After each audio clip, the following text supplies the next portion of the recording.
Welcome to Week 7 of the Iowa Conference Series here on YouTube as we are making our way very quickly through the season here. We've had some great matchups so far, and we've got another great week in store. Before we get to the matchups this week, we've got some hardware to hand out as Zion Haywood, after a fantastic game in the win against Jacksonville State, is your National Offensive Player of the Week. 24 carries for 215 yards and 5 touchdowns with 5 catches for 68 yards and a touchdown. An easy pick for Offensive Player of the Week nationwide. Zion Haywood, what a job he did. And looking at the Iowa Conference Players of the Week, it is a Don Bosco sweep, as of course Haywood gets the offensive award, and the defensive award goes to the redshirt freshman Timmy Mays, the defensive tackle with 4 tackles and a sack in the win. That sack came at a huge time to swing the momentum, and a great job by that young man as it's Zion Haywood and Timmy Mays sweeping the Conference Player of the Week honors. And we do have 2 very exciting things to note in the top 25. First of all, Starmont is the number 1 team in the country. The Stars, for the first time outside of last year's final poll, are the number 1 team. And another thing to point out, Don Bosco is number 6. As we keep going, Cedar Falls is number 16. And finally, Waverly-Shell Rock is number 23. For the first time in this series, all 4 user teams are ranked in a single poll. What a great job by all these teams so far. Let's take a look at last week's results. Cedar Rapids Prairie gets the win at home against Solon. Over in Gilbertville, number 6 Don Bosco gets the win over Jacksonville State, while Starmont got it done against Waterloo West in a tough matchup with the Wahawks. Cedar Falls was all over Waterloo East on the road, 49-17. Waverly-Shell Rock makes Iowa City West no longer unbeaten with a 42-21 victory. Williamsburg squeaks out a win over Central City, 23-20. Cedar Rapids Kennedy with a hard-fought shootout victory over Gladbrook Rhinebeck, 49-45. And Iowa City High gets past Grundy Center, 23-20. Now we've got 4 more great conference matchups coming up in this episode as the teams continue to try to jockey for position in those conference standings as we are closing in on that conference championship game. And let's get to the field right now with these great matchups. Start at Go Hawk Stadium, where number 23 Waverly-Shell Rock is hosting Iowa City High. And right away, Brett Dubose runs it in for Waverly-Shell Rock as late in the first quarter, they score first to take a 7-0 lead. Dubose has been a touchdown machine this season, but the Little Hawks fight back just over the head of the Go Hawk defender, and it's a touchdown, 71 yards to the house as the Little Hawks tie the game on the first play of the second quarter.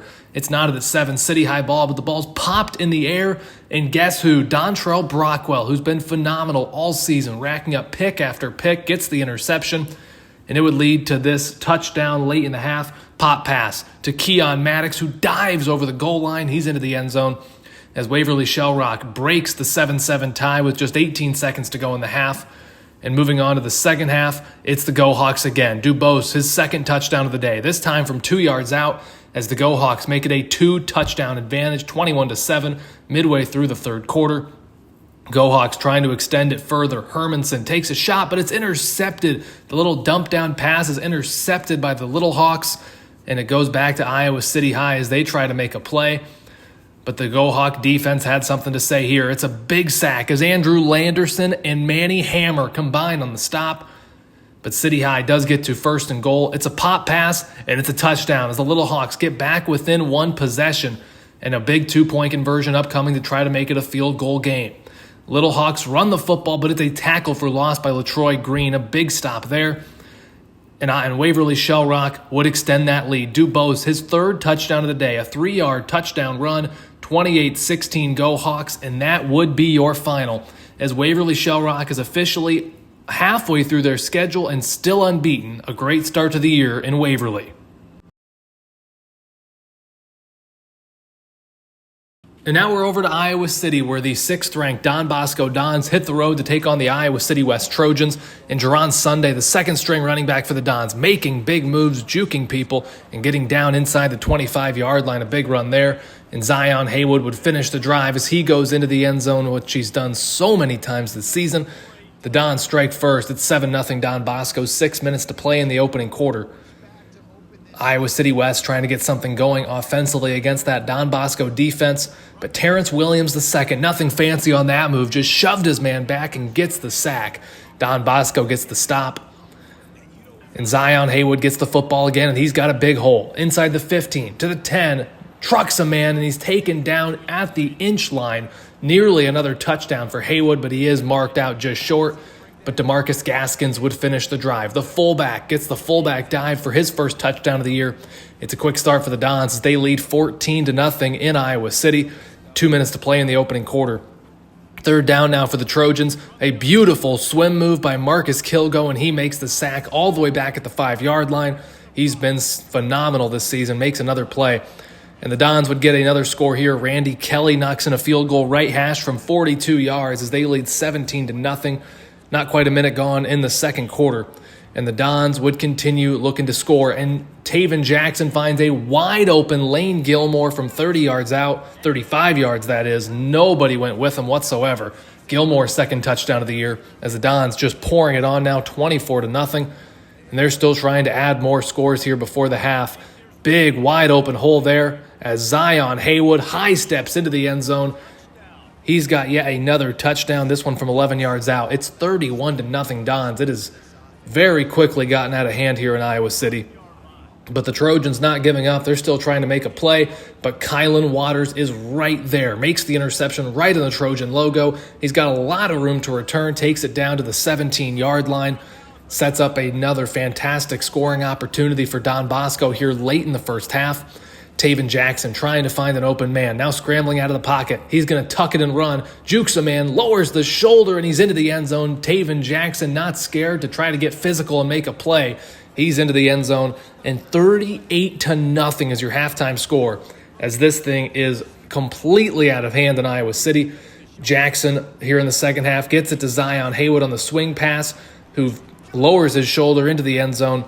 Don Bosco just doing everything they want right now. They lead 45-7. That would be the end of the day for both Jackson and Haywood. They would spend the rest of the day on the sideline. But here comes Jerron Sunday. He doesn't play as much behind Zion Haywood, but look at him go, juking a man inside the 40, finally down to the 35-yard line. Phenomenal run by Sunday. He's such a good back who sits behind one of the very best in the country. And Kelly would finish the drive with a monster 52-yard field goal. Plenty of leg on that one. As it's 48-7 Dons. And the backup quarterback, Elijah Fitzgerald, will get in on the fun as he finds C.J. Major, who's going to go to the end zone. It's another Don Bosco touchdown as they now lead 55-7. It's an absolute blowout in Iowa City. And the Dons taking out some of their starters, trying to play a little mercy here, but they threw it directly to Ray Stokes. The middle linebacker was the intended target on that pass, it would appear, as he runs that one into the end zone. And it's an absolute blowout in Iowa City. As 65-7 is your score. Don Bosco just clearly the better team today, and they played like it in this win. Now let's head to Tiger Stadium in Cedar Falls, where the Tigers are taking on Central City, and it's a big run out of the gate for Ethan Hooks, the stud running back for the Tigers, and Hooks would finish this drive off as well, lowering the boom on Central City's middle linebacker as he's in from a yard out. It's 7-0 Tigers with 3 minutes gone in the ball game. Central City trying to get something going, but it is a sack for Rob Weber. The Tigers all over my alma mater, Central City, so far. Deshaun Wheeler looking to extend that lead, but it's a mistimed throw, and it's intercepted by Central City. A big play for the Wildcats to open the second quarter as they look to tie the ball game. Central City trying to move the football down the field here, need a big score. A deep shot to the end zone. He's got a man, but it's intercepted. T.T. Claiborne, who's just been phenomenal this season for the Tigers, with the pick, taken down in the end zone for a touchback, and it's going back to Cedar Falls. Big mistake there for Central City. And Wheeler out of the pocket, looking end zone, has a man coming right at him, gets rid of it, and it is caught. It's the tight end, Jay Kumar, 10-yard touchdown, 14-0 Tigers with 5 minutes to go in the half. Big play there, really impressive play by Wheeler getting out of the pocket. And now they're going to go to Mac Bannister, who's going to go to the end zone. It's another Tiger touchdown, this one from 4 yards out, as it's 21-0 Cedar Falls, all over Central City here with 45 seconds to play in the half. But Central City not quitting late third quarter now. They do get their first touchdown of the day. Just a little 1-yard touchdown pass as they're back within 2 scores. It's 21-7 now.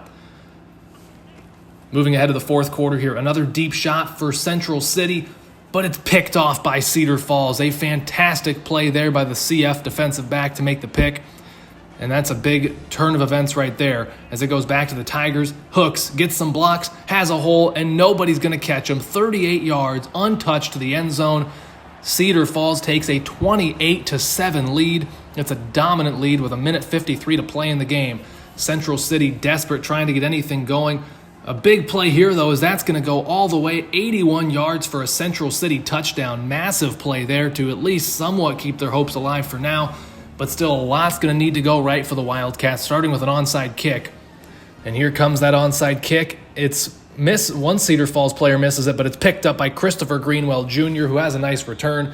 And that is going to do it as Cedar Falls takes down Central City 28-14.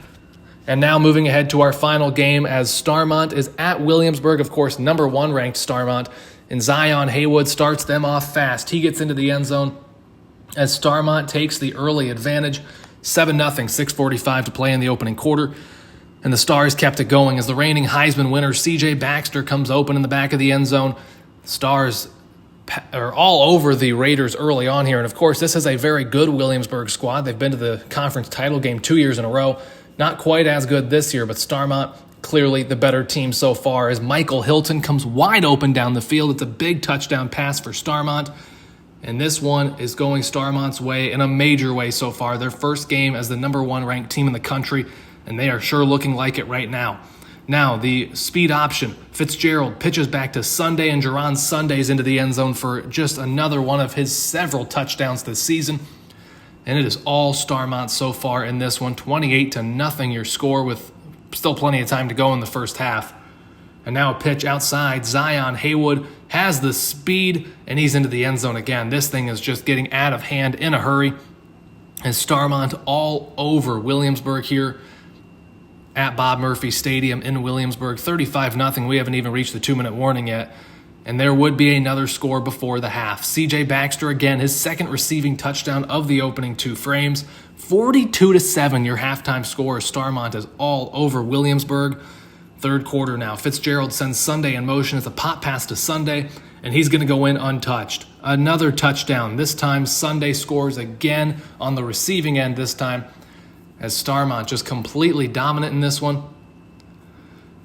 And they would not stop there. Sunday would run another one in, and it's an absolute blowout in Williamsburg as Starmont takes down the Raiders 70-21. The number 1 team in the country sure playing like it today with a dominant win over the Williamsburg Raiders. And before we finish up this Week 7 episode, we do want to take an updated look at the standings here in the Iowa Conference. First of all, Don Bosco and Cedar Falls still there at the bottom of the standings, tied at 3-1 in conference play. They're both 5-1 overall. Starmont and Waverly-Shell Rock, both 5-0, 6-0 overall. They're your 2 conference unbeatens, and those 2 are set to meet up in just a couple of weeks here. Next week is Week 8. We'll have some more great matchups. Starmont and Waverly-Shell Rock set to meet, if things hold to form, in a battle of the unbeatens. That's coming up in Week 9. So we'll have plenty of good action coming at you next week in Week 8, so be sure to tune back in for that. Thanks so much for watching this episode, and we'll see you right back here for Week 8 next week here in the Iowa Conference Series.